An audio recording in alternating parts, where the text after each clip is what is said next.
ಶ್ರೀ ಪರಮಗುರುಭ್ಯೋ ನಮಃ. ಶ್ರೀಮದಾನಂದ ತೀರ್ಥ ಭಗವತ್ಪಾದಾಚಾರ್ಯ ಗುರುಭ್ಯೋ ನಮಃ. ಶ್ರೀ ವೇದವ್ಯಾಸಾಯ ನಮಃ. ಶುಕ್ಲಾಂಬರಧರಂ ವಿಷ್ಣುಂ ಶಶಿವರ್ಣಂ ಚತುರ್ಭುಜಂ ಪ್ರಸನ್ನವದನಂ ಧ್ಯಾಯೇತ್ ಸರ್ವವಿಘ್ನೋಪಶಾಂತಯೇ ಸರ್ವವಿಘ್ನಪ್ರಶಮನಂ ಸರ್ವಸಿದ್ಧಿಕರಂ ಪರಂ ಸರ್ವಜೀವಪ್ರಣೇತಾರಂ ವಂದೇ ವಿಜಯದಂ ಹರಿಂ. ಹಯಗ್ರೀವ ಹಯಗ್ರೀವ ಹಯಗ್ರೀವೇತಿ ಯೋ ವದೇತ್ ತಸ್ಯ ನಿಸ್ಸರತೆ ವಾಣಿ ಜಹ್ನೋ ಕನ್ಯಾ ಪ್ರವಾಹವತ್. ಕೃಷ್ಣಾಯ ವಾಸುದೇವಾಯ ಹರಯೇ ಪರಮಾತ್ಮನೇ ಪ್ರಣತಕ್ಲೇಶನಾಶಾಯ ಗೋವಿಂದಾಯ ನಮೋ ನಮಃ. ಬ್ರಹ್ಮಾಂತ ಗುರುತ್ ಸಾಕ್ಷಾತ್ ಇಷ್ಟಂ ದೈವಂ ಶ್ರೇಯಪತಿ ಆಚಾರ್ಯ ಶ್ರೀಮದಾಚಾರ್ಯ ಸಂತಮೇ ಜನ್ಮ ಜನ್ಮನಿ ಬುದ್ಧಿರ್ಬಲಮೇ ಶೋಧೈರ್ಯಂ ನಿರ್ಭಯತ್ವಂ ಮರೋವತ ಅಜಾಡ್ಯಂ ವಾಕ್ಪಟುತ್ವಂ ಚ ಹನುಮತ್ ಸ್ಮರಣಾತ್ ಭವೇತ್ ಯದಿ ತಂ ತೋ ಭಕ್ತಾನಾಂ ಅಸ್ಮಾಕಂ ಹರೆ ಹರೆ ತದಾಶು ಕಾರ್ಯಂ ಕಾರ್ಯಜ್ಞ ಪ್ರಳಯಾರ್ಕ ಆಯುಧ ಪ್ರಭಾ ನಮೋಸ್ತು ತಾತ್ವಿಕ ದೇವಾಹ ವಿಷ್ಣು ಭಕ್ತಿ ಪರಾಯಣ ಧರ್ಮ ಮಾರ್ಗೆ ಪ್ರೇರೆಯಂತು ಭವಂತು ಸರ್ವೇ ವಹಿ. ಇವತ್ತು ದತ್ತಾತ್ರೇಯ ಜಯಂತಿ. ಸೊ ದತ್ತಾತ್ರೇಯನ ಒಂದು ಸ್ಮರಣೆ ಮಾಡಿ ಇದನ್ನ ಶುರು ಮಾಡೋಣ.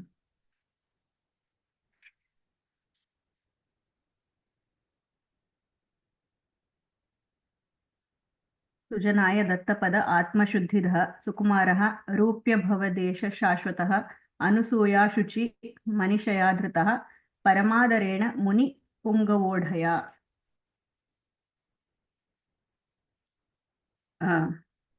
ಯಸ್ಯ ವಾಕ್ಕಾಮಧೇನುರ್ನಃ ಕಾಮಿತಾರ್ಥಾನ್ ಪ್ರಯಚ್ಛತಿ ಸೇವೇತಂ ಜಯ ಯೋಗೀಂದ್ರಂ ಕಾಮಬಾಣಚ್ಯುತಂ ಸದಾ ಅರ್ಥಿಕಲ್ಪಿತಕಲ್ಪೋಯಂ ಪ್ರತ್ಯರ್ಥಿಗಜಕೇಸರಿ ಶ್ರೀ ವ್ಯಾಸತೀರ್ಥ ಗುರುರ್ಭೂಯ ತಸ್ಮತ್ ಇಷ್ಟಾರ್ಥ ಸಿದ್ಧಯೇ. ಶಾಸ್ತ್ರೇಷು ಪಾರದೃಶ್ವಾನಂ ಶಾಸ್ತ್ರಜ್ಞೇಷು ಚ ವತ್ಸಲಂ ದೀನಭಕ್ತೋದ್ಧಾರಕರಂ ಸತ್ಯಾತ್ಮಾನಂ ಗುರುಂ ಭಜೆ. ಜಲಜ್ಯೇಷ್ಠಂ ಭಾಕಾರಂ ಜಗದೀಶಪದಾಶ್ರಯಂ ಜಗತೀತಲವಿಖ್ಯಾತಂ ಜಗನ್ನಾಥ ಗುರುಂ ಭಜೆ. ಹರಿಕಥಾಮೃತ ಸಾರ ಗುರುಗಳ ಕರುಣದಿಂದಾಪನಿತು ಪೇಳುವೆ ಪರಮ ಭಗವದ್ಭಕ್ತರಿದನಾದರದಿ ಕೇಳುವುದು. ನಿನ್ನೆನದ್ರಲ್ಲಿ ನಾವು ಯಾವ ಥರ ಭಗವಂತ ಕರುಣಾಳು, ಜನಪಕ್ಕಿನ ಹೆಚ್ಚಾಗಿದ್ದಾನ ಭಗವಂತ, ತಂದೆ ತಾಯಿಕಿನ ಭಗವಂತ ಹೆಚ್ಚಾಗಿದ್ದಾನ, ಆ ಕಾರುಣ್ಯಮಯ ದೃಷ್ಟಿ ಭಗವಂತಂದ್ ಹೇಗೆ ಅಂತ ಆದ್ಮೇಲೆ ನಾವು ಸ್ಮರಣೆ ಮಾತ್ರದಿಂದ, ಇಲ್ಲಿ ನಾವು ಸ್ಮರಣೆಯಿಂದ ಶುರು ಮಾಡಿದ್ವಿ, ಸ್ಮರಿಸುವವರ ಅಪರಾಧಗಳ ಸ್ಮರಿಸ, ಇದೇ ಕಾನ್ಸೆಪ್ಟ್ ನ ಇನ್ನ ಮುಂದೆ ತಗೊಂಡು ಹೋಗ್ತಾ ಇದ್ದಾರೆ. ಅಪರಾಧಗಳು ಮಾಡಿದ್ದವ್ರು ಯಾರ್ಯಾರು, ಅದನ್ನ ಏನೇನ್ ಸ್ಮರಣೆ ಮಾಡಿಲ್ಲ ಅಂತ ಹೇಳಿ ಈ ಮುಂದಿನ ಶ್ಲೋಕದಲ್ಲಿ ಇದರಲ್ಲಿ ಹೇಳಿದ್ರು. ನಾವು ಮಾಯಾವನ್ನ ಗೆಲ್ಲಬೇಕು ಅಂತಂದ್ರೆ ಭುವನ ಪಾವನ ಚರಿತೆಯನ್ನು ಕೇಳಬೇಕು. ಹೆಂಗೆ ಮಾಯಾದಲ್ಲಿ ಸಿಲ್ಕವ್ರು ಯಾರು ಅಂದ್ರೆ, ನಿನ್ನೆ ನಾವು ಈ ಯುವತಿ ವೇಷದ ಹಿಂದೆ ಗೌರಿ ಧವನ, ಅದು ಮೋಹಿಸಿ ಕೆಡಿಸಿ ಉಳಿಸಿದ ಅಂಬುದು ನೋಡಿದ್ವಿ ಕತೆ. ಸೊ ನಮಗ್ ಯಾವಾಗಾದ್ರೆ ವಿಸ್ಮರಣೆ ಬರುತ್ತೋ ಅವಾಗೇ ನಾವು ಈ ಮಾಯಾದಲ್ಲಿ ಸಿಲುಕ್ತೀವಿ ಅಂತ, ಆ ಕಲಿ ಪ್ರಭಾವ ನಮ್ಮ ಮೇಲೆ ಆಗತ್ತೆ. ಅದಕ್ಕೆ ನಾವು ಭಗವಂತನ ಸ್ಮರಣೆ ಸದಾ ನಾವು ಮಾಡ್ತಾ ಇರ್ಬೇಕು. ನಮಗ್ ಸ್ಮರಣೆ ಬರೋದಿಲ್ಲ ಅಷ್ಟು ಈಸಿಯಾಗಿ, ಅದಕ್ಕೆ ಭಗವಂತನ ಚರಿತ್ರೆಯನ್ನು ಶ್ರವಣ ಮಾಡ್ರಿ ಅಂತ ಹೇಳಿದ್ರು ಈ ಪದ್ಯದಲ್ಲಿ. ಹೀಗೆ ಮುಂದಿನದ್ರಲ್ಲಿ ಏನೇನ್ ಪಾಪಕರ್ಮಗಳು ಭಗವಂತ ಸಹನೆ ಮಾಡಿದಾನೆ, ಯಾವ ಥರ ಭಗವಂತ ಉದ್ಧಾರ ಮಾಡಿದಾನೆ ಎಂಬ ದೃಷ್ಟಾಂತ ಇಲ್ಲಿ ತಿಳಿಸ್ತಾ ಇದ್ದಾರೆ. ಪಾಪಕರ್ಮವ ಸಹಿಸುವರೆ ಲಕ್ಷ್ಮೀ ಪತಿಗೆ ಸಮರಾದ ದಿವಿಜರನಿ ಪಯೋಜ ಭವಾಂಡದೊಳಗಾವಲ್ಲಿನ ಕಾಣೆ. ಗೋಪ ಗುರುವಿನ ಮಡದಿ ಭೃಗುನಗ ಚಾಪ ಮೊದಲಾದವರು ಮಾಡ್ದ ಮಹಾಪರಾಧಗಳೆಣಿಸಿದನೆ ಕರುಣಾ ಸಮುದ್ರ ಹರಿ. ನಾವು ಪಾಪಕರ್ಮವನ್ನು ಒಂದು ಜೀವಿ ಮಾಡಿದ್ದಾಗೆ ಅದು ಪಶ್ಚಾತ್ತಾಪ ಪಟ್ಟು ಅದನ್ನ ಭಗವಂತನಿಗೆ ಸಮರ್ಪಣೆ ಮಾಡಿದ್ರೆ ಭಗವಂತ ಅದಕ್ಕೆ ಕ್ಷಮೆ ಮಾಡ್ತಾನೆ ಅಂತ ಇಲ್ಲಿ ಹೇಳ್ತಾ ಇದ್ದಾರೆ. ಪಾಪಕರ್ಮವ ಸಹಿಸುವುದ್ರಲ್ಲಿ ಸಹಿಸ್ತಾನೆ ಅಂತಂದ್ರೆ ಭಗವಂತ ಅದಕ್ಕೆ ಲಕ್ಷ್ಯ ಕೊಡಲ್ಲ. ಸ್ಮರಿಸ ಅಂತ ಹೇಳಿದ್ದಂಗ, ಸ್ಮರಿಸುವವರ ಅಪರಾಧಗಳ ಸ್ಮರಿಸ, ಅದನ್ನ ಲಕ್ಷ್ಯ ಕೊಡಲ್ಲ, ಬಿಡ್ಬಿಡ್ತಾನೆ ಹೋಗ್ಲಿ ಅಂತ ಹೇಳಿ. ಹೇಗೆ ಅಂತಂದ್ರೆ ಈ ಪಯೋಜ, ಈ ಬ್ರಹ್ಮಾಂಡದೊಳಗೆ ಅಂಥ ಕರುಣಾಳು ಎಲ್ಲೆಲ್ಲಿ ನಾನು ಕಾಣಲ್ಲ ಅಂತ ಜಗನ್ನಾಥದಾಸರು ಹೇಳ್ತಾ ಇದ್ದಾರೆ. ಯಾಕೆ ಅಂದ್ರೆ ಗೋಪ ಅಂಬೋದು ಪದ ಇಲ್ಲಿ. ಗೋಪ, ಗೋ ಅಂತಂದ್ರೆ ಸ್ವರ್ಗ, ಪ ಅಂದ್ರೆ ಪಾಲನೆ ಮಾಡೋರು, ಸ್ವರ್ಗನ ಪಾಲನೆ ಮಾಡೋರು ಅಂತ ಇಲ್ಲಿ ಅರ್ಥ. ಅದಕ್ಕೆ ಇಂದ್ರನೂ ಆಗತ್ತ, ಮತ್ತೆ ಚಂದ್ರನೂ ಆಗತ್ತೆ. ಇಂದ್ರ ಯಾಕೆ ಅಂತಂದ್ರೆ ಗುರುವಿನ ಮಡದಿ. ಗೌತಮ ಋಷಿಗಳ ಹೆಂಡತಿ ಅಹಲ್ಯಾದೇವಿನ ಇಂದ್ರ ಬಯಸ್ತಾನೆ. ಯಾಕಂದ್ರೆ ಊರ್ವಶಿಕಿನ್ನ ಸುಂದರವಾಗಿ ಈ ಅಹಲ್ಯಾದೇವಿ ಇದ್ರು ಅಂತ ಹೇಳ್ತಾರೆ. ಸೊ ಅಂದ್ರೆ ಭಗವಂತನ ಒಂದು ಇಚ್ಛಾ ಪ್ರಕಾರ ಅದು ಆಗ್ಯದ. ಆಮೇಲೆ ಗೌತಮರ ಒಂದು ಪುಣ್ಯ ಕಡಿಮೆ ಮಾಡ್ಬೇಕು ಅಂತ ಹೇಳಿ ಮಾಡಿದ್ದು. ಆದ್ರೆ ಆ ಒಂದು ಅಪರಾಧ ಭಗವಂತ ಕ್ಷಮಿಸ್ದ. ಆಮೇಲೆ ಗೋಪ ಅಂತಂದ್ರೆ ಚಂದ್ರನೂ ಆಗತ್ತೆ. ಚಂದ್ರ ಏನ್ ಮಾಡ್ತಾನೆ, ಗುರುವಿನ ಮಡದಿ ಅಂತಂದ್ರೆ ಬೃಹಸ್ಪತಿ ಆಚಾರ್ಯರ ಮಡದಿ ತಾರಾದೇವಿ. ಚಂದ್ರ ಆ ತಾರಾದೇವಿಗೆ ಪ್ರೀತಿ ಮಾಡ್ತಾನೆ. ಸೊ ಅವರು ಮಾಡಿರೋಂಥ ಒಂದು ಅಪರಾಧ, ಗುರುವಿನ ಹೆಂಡತಿ ಮೇಲೆ ಆ ಆ, ದೃಷ್ಟಿಯನ್ನ ಇಟ್ಟಿದ್ದಕ್ಕ, ಮತ್ತೆ ಆ ಗುರುವಿನ ಹೆಂಡತಿನೂ ಅದೇ ತಪ್ಪು ಮಾಡ್ತಾಳೆ. ಸೊ ಗೋಪ ಮತ್ತೆ ಗುರುವಿನ ಮಡದಿ ಇಬ್ರು ಆ ತಪ್ಪು ಮಾಡ್ತಾರೆ ಅಂತೇಳಿ ಹೇಳ್ತಾ ಇದ್ದಾರೆ. ಅಂತಹ ಪಾಪಕರ್ಮವನ್ನು ಭಗವಂತ ಅವರಿಗೆ ಏನನ್ನ ಕಷ್ಟ ಕೊಟ್ನಾ, ನರಕದ ಬಾಧೆಗಳೇನನ್ನ ಕೊಟ್ನಾ, ಕ್ಷಮಿಸ್ಬಿಟ್ಟ ಅಂತ ಇಲ್ಲಿ ಹೇಳ್ತಾ ಇದ್ದಾರೆ. ಗೋಪ, ಗುರುವಿನ ಮಡದಿ, ಮತ್ತೆ ಭೃಗು ಮಹರ್ಷಿಗಳು ಪಾದದಿಂದ ಒದ್ದಿರೋ ಅಂಥದ್ದು ಒಂದು ಸನ್ನಿವೇಶ ನಾವು ನೋಡ್ತೀವಿ ವೆಂಕಟೇಶ ಕಲ್ಯಾಣ ಆಗಕ್ಕಿನ ಮೊದ್ಲ. ಅದಕ್ಕೆ ಎಷ್ಟೋ ಭಗವಂತ ನರಕದ್ದು ಒಂದು ಅನುಭವ ಮಾಡಿಸ್ಬೇಕಾಗಿತ್ತು, ಆದ್ರೆ ಮಾಡಿಸಿದ್ನನ ಇಲ್ಲ. ವ್ಯಾಧನಾಗಿ ಹುಟ್ಟಿಸಿದ್ದ, ಕಾಲಿಂದ ಒದ್ದಿದ್ದಕ್ಕ ವ್ಯಾಧನಾಗಿ ಹುಟ್ಟಿಸಿ ಅದೇ ವ್ಯಾಧದಿಂದೇ ಶ್ರೀ ಕೃಷ್ಣಾವತಾರ ಸಮಾಪ್ತಿ ಆಗತ್ತ. ಆ ವ್ಯಾಧನೇ ಬಾಣ ಹೊಡಿತಾನ, ಆ ಬಾಣದಿಂದ ಕೃಷ್ಣಾವತಾರದ ಸಮಾಪ್ತಿ ಆಗತ್ತ. ಹಂಗ ಭೃಗಮುನಿಗಳ ಮೇಲ್ ಕೂಡ ಕೃಪಾ ತೋರಿಸಿದಾನೆ ಅಂತ ಹೇಳ್ತಾ ಇದ್ದಾರೆ. ಆದ್ಮೇಲೆ ನಗ ಚಾಪ, ನಗ ಅಂತಂದ್ರೆ ಅಚಲವಾದ ಪರ್ವತ ಅಂತ ಅರ್ಥ. ಅದಕ್ಕೆ ಈ ನಗ ಚಾಪಗೆ ಇನ್ನೊಂದು ವರ್ಡ್ ಬಂದು ಭೂಧರ ಧನ್ವಿ ಅಂತ ಕೂಡ ಕರೀತಾರೆ. ಚಾಪ ಅಂತಂದ್ರೆ ಇದು ನಮ್ಗೆ ಆ ಪರ್ವತವನ್ನೇ ಒಂದು ಧನಸ್ಸಾಗಿ ಮಾಡ್ಕೊಂಡ್ಬಿಟ್ಟಿದ್ದಾನೆ ಅಂತ ಇಲ್ಲಿ ಪಿಕ್ಚರ್ ನೋಡ್ಬೋದು. ಚಂದ್ರ ಮತ್ತೆ ಇಲ್ಲಿ ಕಾಣಿಸ್ತಾ ಇದೆಯಾ ಅದು ಬೃಹಸ್ಪತಿ ಆಚಾರ್ಯರು, ಇದು ಸಾರಿ ಭೃಗಮುನಿಗಳು ಭಗವಂತನಿಗೆ ಒದ್ದಿರೋದು. ಮತ್ತೆ ಇಲ್ಲಿ ಈಗ ರುದ್ರದೇವರು ಈ ಪರ್ವತವನ್ನು ನಮಗೆ ಚಾಪ ಅಂತಂದ್ರೆ ಧನಸ್ಸಾಗಿ ಮಾಡ್ಕೊಂಡಿದ್ದಕ್ಕೆ ಭಗವಂತನಿಗೆ ನಗಚಾಪ ಎಂಬುವಂತ ಹೆಸರು ಬಂತು. ಅದು ರುದ್ರದೇವರು ಅಂತ ಅರ್ಥ. ಸೊ ಅವ್ರು ಏನ್ ಮಾಡ್ತಾರೆ ಅಂತಂದ್ರೆ ಒಂದು ಸರಿ ತ್ರಿಪುರಾಸುರ ಅಂತ ರಾಕ್ಷಸ, ಅವನು 3 ಪುರಗಳನ್ನ ಕಟ್ಕೊಂಡಿರ್ತಾನ, ಬಂಗಾರದ್ದು, ಬೆಳ್ಳಿದು ಮತ್ತೆ ಕಬ್ಬಿಣದ್ದು ಅಂತ ಇಲ್ಲಿ ಪಿಕ್ಚರ್ ಅಲ್ಲಿ ಕಾಣಿಸುತ್ತೆ. ಸೊ ಆ ಅವಧ್ಯವಾದ ಒಂದು ವರವನ್ನ ಪಡೆದಿರ್ತಾನೆ, ಎಲ್ಲ ಹಲ್ಲೋಲ ಕಲ್ಲೋಲ ಮಾಡ್ತಿರ್ತಾನೆ. ಅವಾಗೆ ರುದ್ರದೇವರು ಅವರಿಗೆ ಸಂಹಾರ ಮಾಡ್ಬೇಕು ಅಂತಂದ್ರೆ ಅವ್ರಿಗೆ ಆಗ್ತಾ ಇರಲ್ಲ, ಸಾಮರ್ಥ್ಯ ಇರೋದಿಲ್ಲ. ಅದಕ್ಕೆ ಶ್ರೀಹರಿ ಹತ್ರ ಹೋಗಿ, ನಾರಾಯಣನ ಹತ್ರ ಹೋಗಿ ಅವ್ರು ಕೇಳ್ತಾರೆ, ನನಗ ಸಹಾಯ ಮಾಡು ಅಂತಂದಾಗ ಈ 4 ವೇದಗಳೇ ಆ ಕುದುರೆಗಳಾಗ್ತವಂತೆ.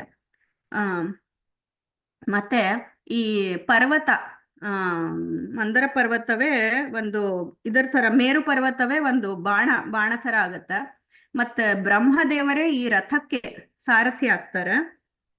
ಆದ್ಮೇಲೆ ಆ ಬಾಣ ಎಂಬುದೇ ಶ್ರೀಹರಿ, ಭಗವಂತ ನಾರಾಯಣನೇ ಬಾಣ ರೂಪವಾಗಿ ಅಲ್ಲಿ ಬರ್ತಾರೆ ಅಂತ ಹೇಳಿ, ಬಾಣ ರೂಪವಾಗಿ ಇದ್ದು ಈ ತ್ರಿಪುರಾಸುರನ ಸಂಹಾರ ಮಾಡ್ತಾರೆ. ಅದಕ್ಕೆ ಭಗವಂತ ಈ ರುದ್ರದೇವ್ರಿಗೆ ನಗಚಾಪ ಎಂಬುವಂತ ಹೆಸರು.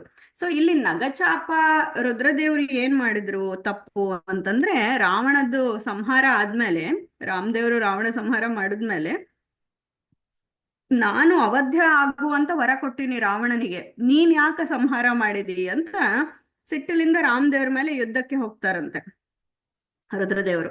ಸೊ ಅದು ಮಾಡಿರೋದು ಒಂದು ತಪ್ಪು. ಅವಾಗ ರಾಮದೇವರು ಏನು ಅನ್ನಂಗಿಲ್ಲ, ಅವ್ರ ಮೂಲ ರೂಪನಾಗಿ ಇರೋ ರುದ್ರದೇವರು ರಾಮದೇವರಿಗೆ ಆರಾಧನೆ ಮಾಡುವಂಥವ್ರು. ಅವರ ಕಣ್ಣಿನಲ್ಲಿ ಸದಾ ಭಗವಂತನ ಧ್ಯಾನ, ಸೂರ್ಯ ಚಂದ್ರರು ಮತ್ತೆ ಅಗ್ನಿ ಎಂಬುವಂಥ 3ನೇ ಕಣ್ಣಿಂದ ಸದಾ ಭಗವಂತ ಶ್ರೀರಾಮನಾಮ ಧ್ಯಾನ ಮಾಡುವಂಥವ್ರು. ಮತ್ತೆ ರಾಮದೇವರು ಶ್ರೀರಾಮ ರಾಮ ರಾಮೇತಿ ರಮೇ ರಾಮೇ ಮನೋರಮೆ ಸಹಸ್ರನಾಮ ತತ್ತುಲ್ಯಂ ರಾಮನಾಮ ವರಾನನೆ ಅಂತ ತನ್ನ ಹೆಂಡತಿಯಾದ ಪಾರ್ವತಿ ದೇವಿಗೆ ಹೇಳಿರೋ ಅಂಥ ಮಹಾನುಭಾವರು. ಅವ್ರಿಗೂ ಆ ವಿಸ್ಮರಣೆ ಬಂತು ಅಂತ ಹೇಳ್ತಾ ಇದ್ದಾರೆ. ಅವರೇ ಮರ್ತೋಗಿದ್ದಾರೆ, ನನ್ನ ಸ್ವಾಮಿ ಯಾರಿಗೆ ನಾನು ಆರಾಧ್ಯ ಮೂರ್ತಿ ದೈವ ಅಂತ ತಿನ್ಕೋತೀನೋ ಅವರಿಗೆ ನಾನು ಸಿಟ್ಟು ಮಾಡೀನಿ, ಅವರಿಗೆ ನಾನು ಹಿಂಗೆ ಪ್ರಚೋದನೆ ಮಾಡೀನಿ ಅಂತ ಅವರಿಗೆ ಅದು ಮಾಡಿರೋ ತಪ್ಪನ್ನು ಭಗವಂತ ಏನ್ ಅದಕ್ಕೆ ಶಿಕ್ಷೆ ಕೊಟ್ನಾ? ಇಲ್ಲ ಅಂತ ಹೇಳ್ತಾರೆ. ಆದ್ಮೇಲೆ ಇನ್ನೊಂದು ರುದ್ರದೇವರು ಅನೇಕ ಒಂದೊಂದು ಕಡೆ ಈ ತರ ಮಾಡಿದ್ದಾರೆ. ರಾಮಾವತಾರನಾಗ ಒಂದು ಸರಿ, ಮತ್ತೆ ಕೃಷ್ಣನಾಗಿ ಇದ್ದಾಗನು ಈ ಬಾಣಾಸುರನ ಮಗಳು ಉಷಾದೇವಿ ಅಕ್ಕಿನ ಯುದ್ಧ ಮಾಡೋವಾಗ ರುದ್ರದೇವರು ಕೃಷ್ಣನ ಮೇಲೆ ಹೋಗ್ತಾರೆ. ಯಾಕಂದ್ರೆ ಆ ಬಾಣಾಸುರನಿಗೆ ರುದ್ರದೇವರು ವರ ಕೊಟ್ಟಿರ್ತಾರೆ, ಆ ವರ ನೀನು ತಪ್ಪು ಮಾಡಿದಿ ಅಂತ ಹೇಳಿ ಕೃಷ್ಣನ ಮೇಲೆ ಯುದ್ಧಕ್ಕೆ ಹೋಗ್ತಾರೆ. ಸೊ ಅವಾಗ್ನೂ ಅವ್ರು ಮರ್ತೋಗ್ತಾರೆ ಭಗವಂತ ಸರ್ವೋತ್ತಮ ಅಂತ ಹೇಳಿ. ಸೊ ಇಂಥವ್ರೆಲ್ಲರೂ ಮೊದಲಾದವರು ಅಂತ ಹೇಳಾರೆ. ಅದು ಮೊದಲಾದವರು ಅಂತಂದ್ರೆ ಬೇರೆ ಎಲ್ಲ ಕೆಳಗ ಇರುವಂತ ಎಲ್ಲ ದೇವತೆಗಳು ಅವ್ರವ್ರ ಯೋಗ್ಯತಾನುಸಾರ ಒಂದೊಂದ್ ಸಾರಿ ವಿಸ್ಮರಣೆ ಆಗತ್ತೆ ಆಗ್ಲಿ. ಅದರಿಂದ ಕೂಡ ಭಗವಂತ ಅವರು ಪಾಪಕರ್ಮವನ್ನು ಸಹಿಸಿ ಅವರಿಗೆ ಅದರಿಂದ ಒಳ್ಳೆಯದನ್ನೇ ಮಾಡಿದಾನೆ, ಮತ್ತೆ ಹರಿಸ್ಮರಣೆಯನ್ನು ತಂದುಕೊಟ್ಟ. ಮೋಹಿಸಿ ಕೆಡಿಸಿ ಉಳಿಸಿದ ಅಂತಂದಂಗ ಅವರಿಗೆ ಮೋಹ ಮಾಡಿದ್ರು, ಆದ್ರೆ ಮತ್ತೆ ಆ ಮೋಹ ತೆಗೆದ್ರು. ವಿಸ್ಮರಣೆ ಆಯ್ತು, ಆದ್ರೆ ಮತ್ತೆ ಸ್ಮರಣೆ ಮಾಡಿಸಿ ಭಕ್ತನಾಗಿ ಮಾಡ್ಕೊಂಡ. ಯಾಕಂದ್ರೆ ಒಳ್ಳೆ ಜೀವಿ, ಒಳ್ಳೆ ಸಾಮರ್ಥ್ಯ ಉಳ್ಳುವಂಥ ಜೀವರಿಗೆ ಭಗವಂತ ಸಹಿಸುವ, ಅವ್ರು ಮಾಡೋ ಪಾಪಕರ್ಮಗಳನ್ನು ಸಹಿಸುವ ಅಂತೇಳಿ ಹೇಳ್ತಾ ಇದ್ದಾರೆ. ಸೊ ಅದು ಗೋಪ ಗುರುವಿನ ಮಡದಿ ಭೃಗು ನಗಚಾಪ ಮೊದಲಾದವರು ಮಾಡಿದ ಮಹಾ ಅಪರಾಧಗಳೆಣಿಸಿದನೆ ಕರುಣಾ ಸಮುದ್ರ ಹರಿ. ಭಗವಂತ ಏನನ್ನ ಎಣಿಸಿದನ ಅವ್ರು ಮಾಡಿರೋಂಥ ತಪ್ಪುಗಳು ಯಾವುದನ್ನು ಭಗವಂತ ಎಣಿಸಲಿಲ್ಲ ಅಂತ ಇಲ್ಲಿ ಹೇಳ್ತಾ ಇದ್ದಾರೆ. ಮತ್ತೆ ಮುಂದಿನದ್ರಲ್ಲಿ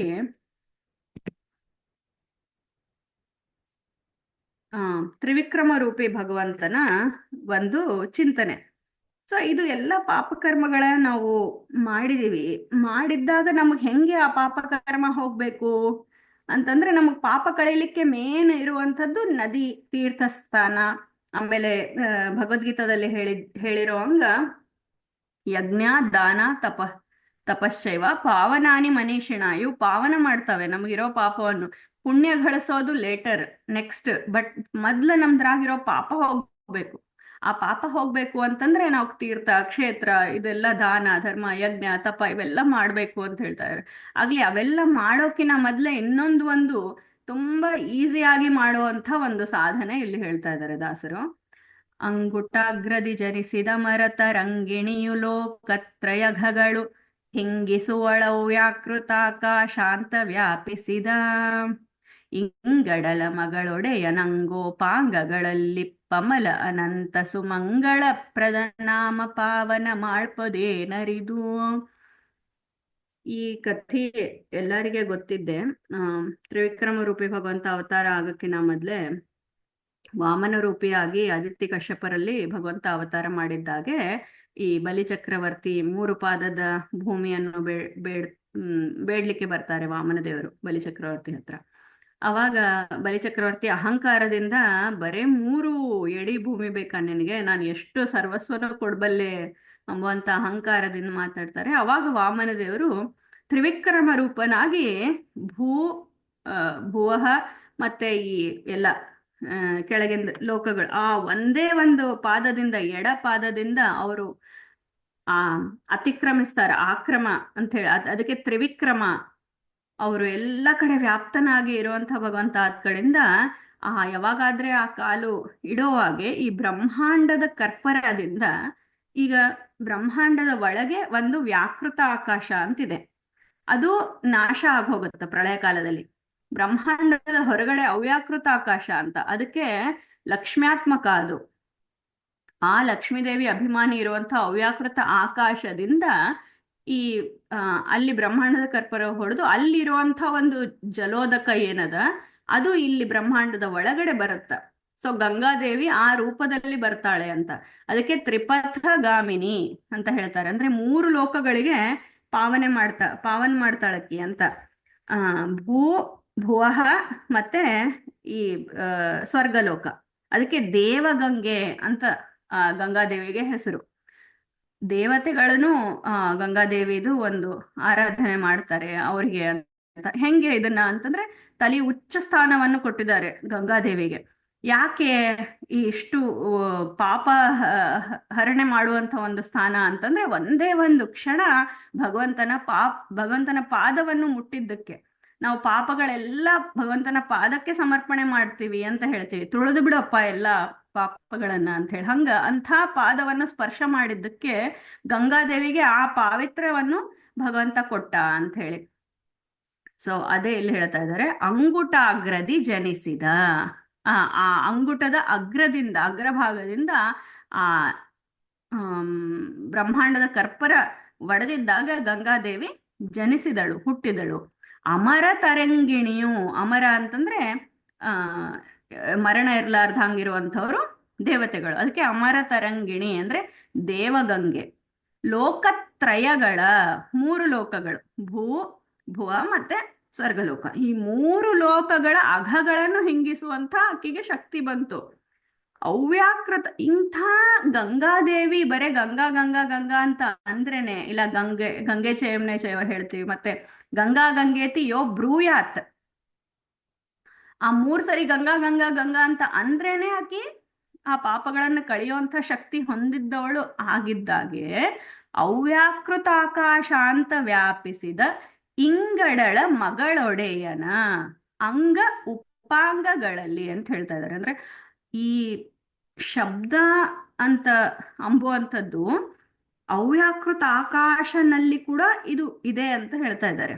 ಯಾಕೆ ಇಲ್ಲಿ ಶಬ್ದ ಅಂತ ಹೇಳ್ತಾ ಇದ್ದೀನಿ ಅಂದ್ರೆ, ನಾಮ, ನಾಮ ಅಂತ ಹೇಳ ಅಮಲಾನಂತ ಸುಮಂಗಳಪ್ರದ ನಾಮ. ಈ ಭಗವಂತನ ನಾಮಸ್ಮರಣೆ, ಈ ಶಬ್ದಗಳು ಅವೆಲ್ಲ ಈ ವ್ಯಾಕೃತ ಆಕಾಶನೇ ಅಲ್ಲ, ಅವ್ಯಾಕೃತ ವ್ಯಾಕಾಶದಲ್ಲಿನೂ ಇದ್ದಾವೆ. ವೇದಗಳಲ್ಲಿನೂ ಈ ಭಗವಂತನ ನಾಮದ್ವೊಂದು ಸ್ಮರಣೆದ್ದು ಉದ್ದೇಶವಾಗಿ ಇಲ್ಲಿ ಹೇಳ್ತಾ ಇದ್ದಾರೆ. ಅವ್ಯಾಕೃತ ಆಕಾಶ ಅಂತ ವ್ಯಾಪಿಸಿದ ಇಂಗಡಳ ಮಗಳೊಡೆಯನ. ಇಲ್ಲಿ ಗಡಲ ಅಂತಂದ್ರೆ ಸಮುದ್ರ, ಇಂಗಡಳ ಅಂತಂದ್ರೆ ಸಮುದ್ರದ ರಾಜ, ಅದ ಕ್ಷೀರ ಸಮುದ್ರ. ಸೊ ಕ್ಷೀರ ಸಮುದ್ರನ ಮಗಳ, ಕ್ಷೀರ ಸಮುದ್ರನ ಮಗಳ ಯಾರು? ರಮಾದೇವಿ, ಲಕ್ಷ್ಮೀದೇವಿ. ಲಕ್ಷ್ಮೀದೇವಿಯ ಒಡೆಯ, ಈ ಅವ್ಯಾಕೃತ ಆಕಾಶ ಅಂತ ವ್ಯಾಪಿಸಿದ ಲಕ್ಷ್ಮೀದೇವಿಯ ಒಡೆಯನಾದ. ಯಾಕಂದ್ರೆ ಅವ್ಯಾಕೃತ ಆಕಾಶಕ್ಕೆ ಅಭಿಮಾನಿ ಲಕ್ಷ್ಮೀದೇವಿ. ಆ ಲಕ್ಷ್ಮೀದೇವಿಯ ಒಡೆಯನ ಅಂಗ ಉಪಾಂಗಗಳಲ್ಲಿ, ಸೊ ನಾವು ಹೇಳಿದಂಗ ಭಗವಂತನ ನಾಮ, ಭಗವಂತನ ರೂಪ, ಭಗವಂತನ ಅವಯವಗಳು, ಇವಕ್ಕೆ ಯಾವಕ್ಕೂ ಭೇದ ಇಲ್ಲ. ಅದಕ್ಕೆ ಭಗವಂತನ ಅಂಗ ಉಪಾಂಗ, ಎಲ್ಲ ಕೈ ಕಾಲು ಇವೆಲ್ಲ ಅಂಗಗಳು. ಉಪಾಂಗಗಳು ಅಂತಂದ್ರೆ ನಮಗೆ ಏನು ಯೂಸ್ ಇರ್ಲಾರ್ದ ಹಂಗ ಇರೋದು. ಈಗ ರೋಮಗಳು, ಉಗುರುಗಳು, ಇವೆಲ್ಲ ನಮ್ಗೆ ಅಂಗ ಉಪಾಂಗದಿಂದ ನಾವು ಕಾರ್ಯ ಮಾಡ್ತೀವಿ. ಆದ್ರೆ ರೋಮ ಮತ್ತೆ ಈ ನೇಲ್ಸ್ ಇಂದ ನಾವೇನು ಅದರಿಂದ ಕಾರ್ಯ ಮಾಡ್ಲಿಕ್ಕಾಗಲ್ಲ. ಅಂಥದ್ರಲ್ಲಿನೂ ಈಗ ಒಂದು ನಖದಲ್ಲೇ, ನಖಸ್ತುತಿ ಅಂತ ಬರೆದಿದಾರಲ್ಲ, ಆ ನಖದಲ್ಲಿನೂ ಅನಂತ ಗುಣಗಳನ್ನ ಚಿಂತನೆ ಮಾಡ್ತಾ ಇದ್ದಾಳಂತ ಲಕ್ಷ್ಮೀದೇವಿ. ಅದೂ ಮುಗಿಯಂಗಿಲ್ಲ. ಅಂಗ ಉಪಾಂಗಗಳಲ್ಲಿ ಇಪ್ಪ ಅಮಲ ಅನಂತ ಸುಮಂಗಳ ಪ್ರದನಾಮ. ಭಗವಂತನ ಒಂದು ಕಾಲಿನ ಒಂದು ತುದಿ, ಆ ನಖದ ತುದಿಯಿಂದ ಹುಟ್ಟಿರುವಂತಹ ಗಂಗಾದೇವಿಗೆ ಅಷ್ಟು ಶಕ್ತಿ ಇದ್ರೆ, ಈ ಅವ್ಯಾಕೃತ ಆಕಾಶದ ಅಭಿಮಾನಿಯಾದ ಲಕ್ಷ್ಮೀದೇವಿಯ ಒಡೆಯನಾದ ಭಗವಂತನ ಅಂಗ ಉಪಾಂಗಗಳಲ್ಲಿ ಇರುವಂಥ ಈ ಮಂಗಳಪ್ರದವಾದ ನಾಮ ಪಾವನ ಮಾಡಲ್ಲ ಅಂದ್ರೆ ಅದರಲ್ಲಿ ಏನ್ ಆಶ್ಚರ್ಯ ಇದೆ ಅಂತ ದಾಸರು ಕೇಳ್ತಾ ಇದ್ದಾರೆ. ಅಂಗೋಪಾಂಗಗಳಲ್ಲಿ ಇಪ್ಪ ಅಮಲ ಅನಂತ ಸುಮಂಗಳಪ್ರದ ನಾಮ. ಎಂದೆಂದೂ ಅದಕ್ಕೆ ದೋಷ ಇಲ್ಲ. ಆ ನಾಮದಿಂದ ಅನಂತವಾಗಿ ಆ ನಾಮ ಸದಾ ಇರುತ್ತ, ಎಂದೆಂದಿಗೂ ಅಂತಾನೆ ಇಲ್ಲ. ಆಮೇಲೆ ಸುಮಂಗಳಪ್ರದ, ನಾವು ಒಂದು ಸರಿ ನಾಮೋಚ್ಚಾರಣೆ ಮಾಡಿದ್ರಲಿಂದ ಅದು ನಮ್ಮ ಮಂಗಳಪ್ರದ ಆಗತ್ತೆ ಅಂತ ಹೇಳಿ ಮುಂದಿನ ಇದರಲ್ಲಿ ಬರ್ತದ. ನೆಕ್ಸ್ಟ್ ಇದರಲ್ಲಿ ಯಾವ ಥರ ನರಕದಿಂದನೂ ಆ ನಾಮ ಸ್ವರ್ಗಲೋಕಕ್ಕೆ ಕಳಿಸ್ತಂತ. ಯಾರ್ಯಾರು ನರಕದಲ್ಲಿದ್ರೋ, ಪುರಂದರದಾಸರದು ನಾರದರು ಆ ಹಾಡು ಹೇಳಿದ್ದಾಗೆ ಆ ನರಕ ಎಲ್ಲ ಖಾಲಿ ಆಗ್ಬಿಡ್ತಂತ ಪೂರ್ತಿ. ಸ್ವರ್ಗಕ್ಕೆ ಬಂದ್ಬಿಟ್ರು ಎಲ್ಲಾರು. ಯಾಕೆ? ಬರೇ ಒಂದು ನಾರಾಯಣ ನಾರಾಯಣ ನಾರಾಯಣ ನಾರಾಯಣ, ಈ ಒಂದು ನಾಮ. ಅದಕ್ಕೆ ಯಮದೇವರು ಹೇಳ್ತಾರಂತ, ಇಷ್ಟು ಜನ ನರಕದಲ್ಲಿ ಬೀಳ್ತಾರ, ಅವ್ರಿಗಿಷ್ಟು ಉಪಾಯ ಹೇಳಿನಿ ನಾನು. ನಾರಾಯಣ ಎಂಬುವಂಥ ನಾಮ ಅದು ವಶದಲ್ಲಿದೆ, ನಾಲಿಗೆಯಲ್ಲಿ ವಶದಲ್ಲಿ ಇರುವಂತಹ ಒಂದು ನಾಮ. ನಾರಾಯಣ ಅಂತ ಅನ್ನಂಗಿಲ್ಲಲ್ಲ, ಜನ ನರಕದಲ್ಲಿ ಹೋಗ್ಬೀಳ್ತಾರೆ. ನಾರಾಯಣ ಅಂತ ಅನ್ರಿ ಅಂತ ಯಮದೇವರೇ ಇದರಲ್ಲಿ ಹೇಳ್ತಾರೆ. ಸೊ ಹಂಗೆ ಅಂಥ ಅಮಲ ಅನಂತ ಸುಮಂಗಳಪ್ರದ ನಾಮ ನಮ್ಮ ಬಾಯಿಯಲ್ಲಿ ಬರುತ್ತೆ, ಅದು ಪ್ರತಿದಿನ. ಅದು ಪಾವನ ಮಾಡಲ್ಲನಾ? ಖಂಡಿತವಾಗಿ ಪಾವನ ಮಾಡುತ್ತೆ ಎಂಬುವಂಥ ಇದು ಆ ನಾಮಸ್ಮರಣೆಯ ಒಂದು ವಿಶೇಷತೆ ಹೇಳ್ತಾ ಇದ್ದಾರೆ. ಗಂಗಾದೇವಿನೇ ಪಾವನ ಮಾಡ್ತಾಳಂತ ನಾವು ಎಲ್ಲರೂ ಗಂಗಾದೇವಿ ಸ್ನಾನಕ್ಕೆ ಹೋಗ್ತೀವಿ. ಆ ಗಂಗಾದೇವಿ ನಮ್ಮ ಬಾಯಿಯಲ್ಲಿ ಕೂತು ಭಗವಂತನೇ ನುಡಿಸಿದ್ರೆ, ಆ ನಾಮನೇ ನಮ್ಮ ಮನೆಗೆ ಬಂದ್ರೆ, ನಮ್ಮ ಬಾಯಿಗೆ ಬಂದ್ರೆ ಭಗವಂತನೇ ನಮ್ಮ ಮನೆಗೆ ಬಂದಿದ್ದಂಗೆ ಅಂತ. ಸೊ ಅದಕ್ಕೆ ಭಜನೆ ಮಾಡೋದು, ನಾಮಸ್ಮರಣೆ ಮಾಡೋದು ಯಾವ ಥರ ಅಂತಂದ್ರೆ, ಒಂದು ಸಣ್ಣ ಒಂದು ಬೆಂಕಿಯ ಕಿಡಿ ಅದು ತೂಲ ರಾಶಿಯನ್ನು ಸುಟ್ಟಾಕ್ಬಿಡತ್ತ. ಹಂಗೆ ಆ ನಾಮಸ್ಮರಣೆ, ಆ ನಾಮ ನೆನೆದರೆ ನಮ್ದು ಪಾಪಗಳೆಲ್ಲ ಬೆಟ್ಟ ಬೆಟ್ಟದಂಗಿರುವಂತಹ ಪಾಪಗಳೆಲ್ಲ ಸುಟ್ಟು ಬಿಡ್ತಾರಂತ ಭಗವಂತ. ಸೊ ಅದಕ್ಕೆ ಆ ನಾಮಸ್ಮರಣೆಗೆ ಅಷ್ಟು ಇಂಪಾರ್ಟೆನ್ಸು. ಅಂಥ ಕರುಣಾಮಯಿ ಭಗವಂತ ನಮಗಷ್ಟು ಸುಲಭವಾಗಿ ಭಗವಂತ ಒಲಿತಾನೆ. ಸೊ ಅದಕ್ಕೆ ನೀವು ಪಾಪಕರ್ಮ ಇಲ್ಲಿ ಹಿಂದಿನ ಇದರಲ್ಲಿ ಕನೆಕ್ಟ್ ಮಾಡ್ಕೊಂಡ್ರೆ, ಪಾಪಕರ್ಮ ಸಹನೆ ಮಾಡಿದ್ರೇನು ಆ ಸ್ಮರಣೆಯನ್ನು ತಂದುಕೊಟ್ಟು ಮತ್ತ ಅವರಿಗೆ ಪಾವನವನ್ನು ಮಾಡಿದ ಅಂತೇಳಿ ಹೇಳ್ತಾ ಇದ್ದಾರೆ. ಸೊ ಅಂಗುಟಾಗ್ರದಿ ಜನಿಸಿದ ಅಮರ ತರಂಗಿಣಿಯು ಲೋಕತ್ರಯಘಗಳ ಹಿಂಗಿಸುವಳ ಅವ್ಯಾಕೃತ ಆಕಾಶಾಂತ ವ್ಯಾಪಿಸಿದ ಇಂಗಳಳ ಮಗಳೊಡೆಯ ನಂಗೋಪಾಂಗಗಳಲ್ಲಿ ಪಮಲ ಸುಮಂಗಳ ಪ್ರದನಾಮ ಪಾವನ ಮಾಡ್ಪುದು ಏನರಿತು. ಭಾರತೀಯ ಮುಖ್ಯ ಪ್ರಾಣ ಅಂತರ್ಗತ ಶ್ರೀ ಕೃಷ್ಣಾರ್ಪಣವಸ್ತು. ನಾಹಂ ಕರ್ತ ಹರಿಕರ್ತ ಅಕ್ಷಯಂ ಕರ್ಮ ಯಸ್ಮಿನ್ ಪರೇ ಸ್ವರ್ಪಿತಂ ಪ್ರಕ್ಷಯಂ ಯಾಂತಿ ದುಃಖಾನಿ ಅನ್ನಾಮತಃ ಅಕ್ಷರೋ ಯೋಜರಃ ಸರ್ವದೈವಾಮೃತಃ ಕುಕ್ಷಿಗಂ ಯಸ್ಯ ವಿಶ್ವಂ ಸದಾ ಜಾದಿಕಂ ಪ್ರೀಣಯಾಮೋ ವಾಸುದೇವಂ. ಮಸ್ತ ಗುರು ಅಂತರ್ಗತ ತಾತ್ವಿಕ ದೇವತಾ ಅಂತರ್ಗತ ಭಾರತೀಯರ ಮುಖ್ಯ ಪ್ರಾಣ ಅಂತರ್ಗತ ಶ್ರೀ ಕೃಷ್ಣಾರ್ಪಣಮಸ್ತು. ಎಲ್ಲರೂ ಹೇಳ್ರಿ ನಾರಾಯಣ ನಾರಾಯಣ ಹರಿ ಹರಿ. ನಾರಾಯಣ ನಾರಾಯಣ ಹರಿ ಹರಿ. ಶ್ರೀಮನ್ನಾರಾಯಣ ನಾರಾಯಣ ಹರಿ ಹರಿ. ಶ್ರೀಮನ್ನಾರಾಯಣ ನಾರಾಯಣ ನಾರಾಯಣ ನಾರಾಯಣ ಹರೇ. ಮತ್ಸ್ಯ ನಾರಾಯಣ ನಾರಾಯಣ ಹರಿ ಹರಿ. ವತ್ಸ ನಾರಾಯಣ ನಾರಾಯಣ ಹರೇ ಹರೇ. ಕೂರ್ಮ ನಾರಾಯಣ ನಾರಾಯಣ ಹರಿ ಹರಿ. ಕೂರ್ಮ ನಾರಾಯಣ ನಾರಾಯಣ ಹರೇ ಹರೇ. ವರಹ ನಾರಾಯಣ ನಾರಾಯಣ ಹರಿ ಹರಿ. ವರ ನಾರಾಯಣ ನಾರಾಯಣ ಹರೇ ಹರೇ. ನರಸಿಂಹ ನಾರಾಯಣ ನಾರಾಯಣ ಹರಿ ಹರಿ. ನರಸಿಂಹ ನಾರಾಯಣ ನಾರಾಯಣ ಹರೇ ಹರೇ. ವಾಮನ ನಾರಾಯಣ ನಾರಾಯಣ ಹರಿ ಹರಿ. ವಾಮನ ನಾರಾಯಣ ನಾರಾಯಣ ಹರೇ ಹರೇ. ಭಾರ್ಗವ ನಾರಾಯಣ ನಾರಾಯಣ ಹರಿ ಹರಿ. ಭಾರ್ಗವ ನಾರಾಯಣ ನಾರಾಯಣ ಹರೇ ಹರೇ. ರಾಮ ನಾರಾಯಣ ನಾರಾಯಣ ಹರಿ ಹರಿ. ರಾಮ ನಾರಾಯಣ ನಾರಾಯಣ ಹರೇ ಹರೇ. ಕೃಷ್ಣ ನಾರಾಯಣ ನಾರಾಯಣ ಹರಿ ಹರಿ. ಕೃಷ್ಣ ನಾರಾಯಣ ನಾರಾಯಣ ಹರೇ ಹರೇ. ಬುದ್ಧ ನಾರಾಯಣ ನಾರಾಯಣ ಹರಿ ಹರಿ. ಬುದ್ಧ ನಾರಾಯಣ ನಾರಾಯಣ ಹರೇ ಹರೇ. ಕಲ್ಕಿ ನಾರಾಯಣ ನಾರಾಯಣ ಹರಿ ಹರಿ. ಲಕ್ಷ್ಮೀ ನಾರಾಯಣ ನಾರಾಯಣ ಹರಿ ಹರಿ. ಯಾವಾಗಿ ಹರಿ ಹರಿ ಹರಿ ಅಂತ ನಾವು ಅಂದಿವೋ ಅಷ್ಟು ಮಂಗಳಕರವಾದ ನಾಮ. ಇದನ್ನೆಲ್ಲ ಪಾಪವನ್ನು ಹರಣೆ ಮಾಡ್ಬಿಡ್ತದಂತಿದು. ಅಂಥ ಸುಮಂಗಳಪ್ರದ ನಾಮ. ಸದಾ ಎಲ್ಲರೂ ಇದು ಈ ನಾರಾಯಣ ನಾಮಸ್ಮರಣ ಈ ಥರನೇ ಭಗವಂತ ಮಾಡಿಸ್ತಾ ಇರ್ಲಿ ಅಂತ ಹೇಳ್ತಾ, ಈ ಹರಿ ಎಲ್ಲೆಲ್ಲಿ ನಾವು ಹರಿ ಹರಿ ಹರಿ ನಮ್ ಕಣ್ಣೀರ್ ಹರಿತಾದ ಅವಾಗ್ನೂ ಆ ಹರಿ ಎಂಬೋ ಚಿಂತನೆ ಬರ್ಬೇಕಂತ. ನಮ್ ಬಟ್ಟಿ ಏನನ ಹರಿತಾದ ಆ ಚಿಂತನೆ ಬರ್ಬೇಕು. ಸಮುದ್ರದಲ್ಲಿ ನೀರ್ ಹರಿತಾದ ಆ ಹರಿ ಎಂಬ ಚಿಂತನೆ ಬರ್ಬೇಕು ಅಂತ ಅದೊಂದು ಇಲ್ಲಿ ಹೇಳ್ತಾ ಭಾರತೀಯ ಪ್ರಾಣಾಂತರ ಕೃಷ್ಣ ಅರ್ಪಣಮಸ್ತು.